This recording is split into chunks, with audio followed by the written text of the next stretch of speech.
Aujourd'hui, le gaz naturel liquéfié joue un rôle clé dans l'approvisionnement énergétique mondial et dans la transition vers des énergies moins carbonées. Pour être transporté par mer, le gaz est refroidi jusqu'à -163 degrés Celsius afin de devenir liquide. Sous cette forme, son volume est considérablement réduit. Un seul méthanier peut transporter l'équivalent de 600 navires de gaz à l'état gazeux. Ces navires géants sont de véritables concentrés de technologie. Ils sont capables de contenir 174 000 m3 de gaz liquéfié pour les transporteurs et jusqu'à 263 000 m3 pour les FSRU, qui sont des unités flottantes de stockage et de regazéification. Le groupe Vulcain intervient pour ses clients sur la conception et l'ingénierie des systèmes qui permettent de transporter ce gaz en toute sécurité. Au cœur du navire se trouvent les cuves qui contiennent le gaz naturel liquéfié.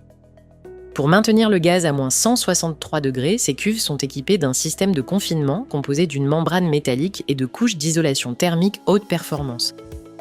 Les ingénieurs réalisent également des études hydrodynamiques afin de mieux appréhender le comportement du liquide dans la cuve lorsque le navire est en mer.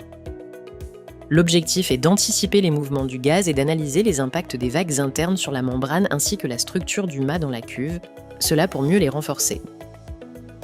Le transfert du gaz entre le navire et le terminal portuaire repose sur un réseau complexe de tuyauterie cryogénique. Ces conduites permettent d'acheminer le gaz liquéfié depuis les cuves jusqu'aux installations de chargement et de déchargement. Les ingénieurs réalisent des calculs de flexibilité des tuyauteries appelés stress piping, car les lignes doivent résister à des contraintes telles que les températures extrêmes, pouvant aller de 80 degrés à -195 degrés. Ces analyses garantissent la fiabilité des installations et la sécurité des opérations.